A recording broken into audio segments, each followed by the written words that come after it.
उसकी माँ एक सफेद टाइगर थी, उसका पिता भी एक सफेद टाइगर था, लेकिन वह एक छोटे काले टाइगर के रूप में पैदा हुआ। उसका पिता इतना गुस्सा हो गया कि उसने उसकी माँ को 3 दिन और 3 रात तक सख्ती से सजा दी। फिर 7 दिन और 7 रात तक पड़ोस वाले काले गोरिल्ला का सामना करता रहा। फिर भी वह उसकी असली नस्ल का कारण नहीं समझ पाया। गुस्से में उसका पिता परिवार छोड़कर चला गया, उसे और उसकी माँ को छोड़कर। साथ में एक टाइगर भाई भी था, लेकिन उसकी नजर में वह टाइगर भाई थोड़ा धीमा दिमाग वाला था। जब वह सिर्फ 1 महीने का था, एक दिन टाइगर माँ शिकार पर बाहर गई, उसे और उसके टाइगर भाई को गुफा में खेलते हुए छोड़कर। खेलते खेलते उसका टाइगर भाई धीरे धीरे गुफा से बाहर चला गया।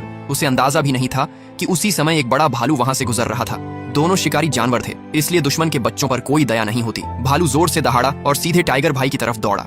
टाइगर भाई डर से बिल्कुल जाम हो गया।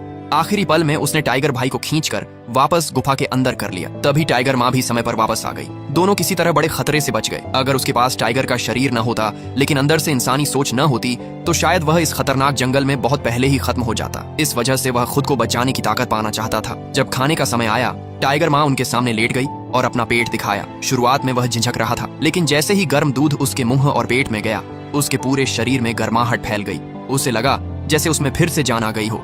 इसलिए खाने के समय वह अपने शरारती टाइगर भाई से भी ज्यादा उत्साह दिखाता था। कुछ महीनों बाद उसने महसूस किया कि वह बाकी टाइगरों से थोड़ा अलग है।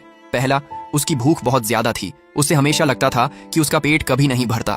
दूसरा, उसका शरीर तेजी से बढ़ रहा था। 5 महीने में उसका वजन 88 पाउंड हो गया, जबकि उसका टाइगर भाई लगभग 44 पाउंड का था।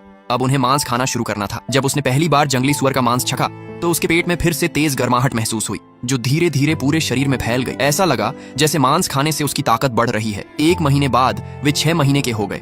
टाइगर माँ उन्हें शिकार करना सिखाने लगी। अचानक टाइगर माँ की नजर बहुत तेज और ठंडी हो गई, जैसे उसे शिकार दिख गया हो। सामने घास चरते हुए हिरणों का झुंड था। हर कुछ मिनट में कोई न कोई हिरण सिर उठाकर आसपास देख रहा था।